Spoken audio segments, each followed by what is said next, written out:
Bonjour à tous et à toutes, c'est Paul Dame pour vous présenter aujourd'hui encore un sabbat en sucette.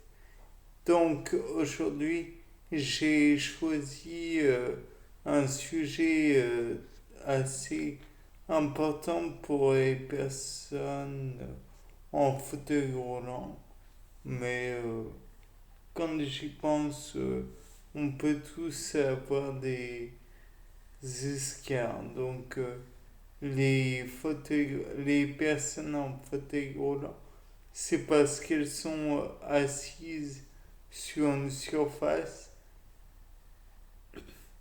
qui ne respire pas et qui en plus n'est pas habituée à autant de pression. Donc, les escarres, c'est par voie de conséquence des nécroses de pression. Donc de là, on peut se dire, oui, donc on peut avoir des escarres partout.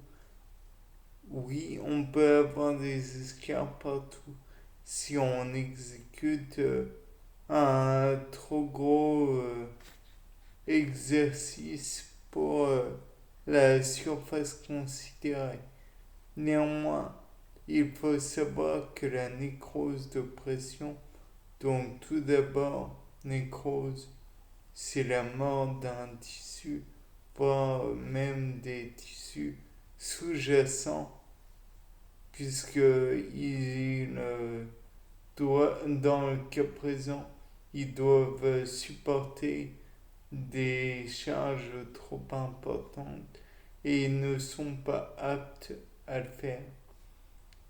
En somme, dans le cas présent, il faut vous rappeler, par exemple, dans le cas de la nécrose de pression pour les fessiers, que tout ce qu'il y a au-dessus pèse sur les fessiers, alors que habituellement, il n'y a pas cette pression.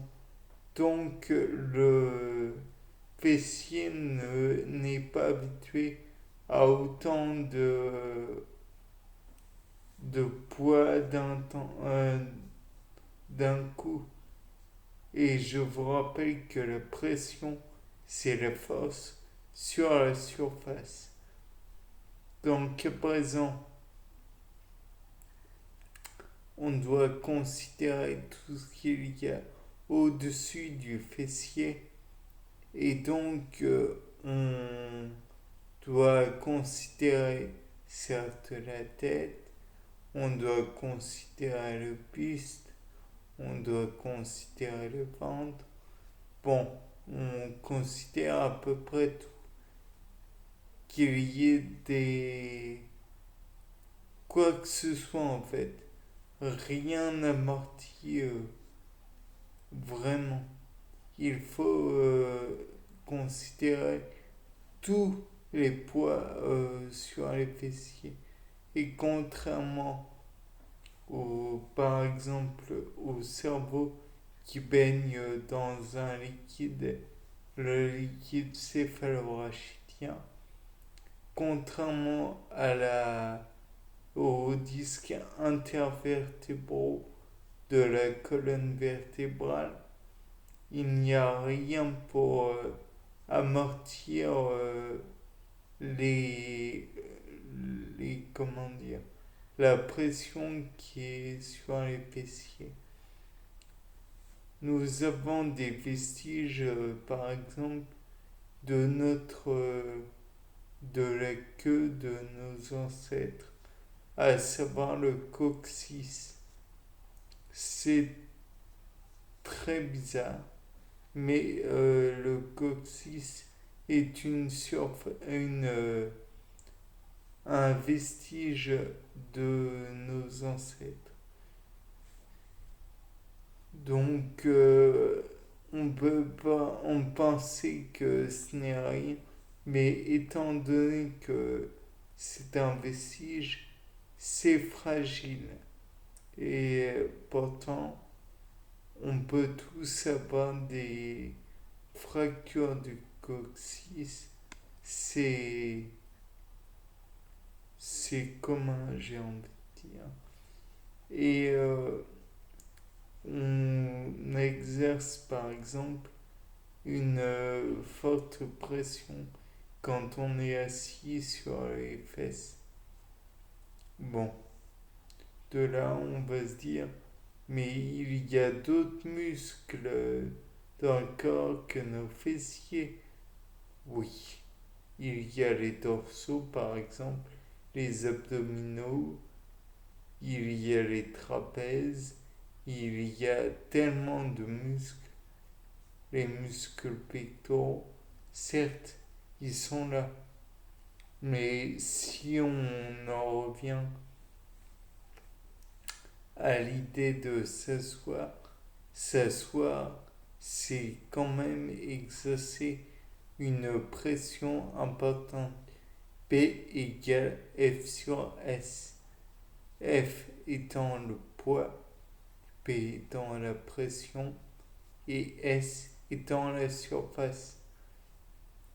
La pression en pascal ou en kilogrammes sur des mètres carrés, la surface en mètres carrés, le poids en newton par mètre carré, je ne sais plus. Oui, ou en newton. Et donc, dans tous les cas de figure, oui, en newton d'ailleurs, dans tous les cas de figure, on obtient que F égale m fois g, donc m la masse, g étant l'accélération de la pesanteur, S étant la surface, toujours en mètres carrés, m étant en kilogrammes, S étant en mètres par seconde au carré. Puisque, comme je vous le disais à l'instant, c'est avant tout une accélération. Après, je ne reviens pas sur ce point. Je présume que vous savez que l'accélération est la dérivée de la vitesse par le temps. Donc, mettre fois des secondes sur des secondes moins 1 sur des secondes.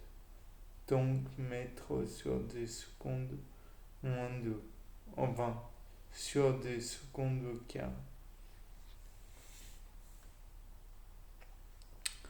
Dans tous les cas de figure, on peut en revenir au fait que les cellules musculaires ne sont pas, comment dirais-je, aptes à faire à résister aux pressions.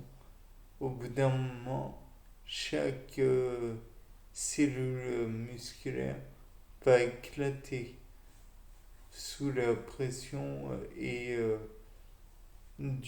face à l'os qu'est le bassin. Certes, il ne faut pas exagérer, cela ne va pas se produire en 2 secondes. Néanmoins, il faut dire que la position debout est très largement plus importante que l'on pourrait le penser. Là, on peut, comment dire, par exemple au niveau des genoux, on pourrait dire, oui, mais là, les genoux, ils ne sont pas aptes à supporter autant de pression que celle du corps tout entier. Eh bien, si, parce que les genoux possèdent en plus cette incroyable innovation qu'est le liquide synovial. Dans ce genre de circonstances, le liquide synovial va refroidir l'articulation. De plus, si l'on fait plusieurs fois le mouvement, ça va lubrifier l'articulation et ça va permettre de, comment dire, de d'éviter les inflammations au niveau de l'articulation. Savoir que dans l'articulation, on a l'os qui va frotter habituellement s'il n'y a pas le liquide en question. En revanche, s'il est présent, ce liquide va simplement lubrifier et permettre un mouvement plus fluide.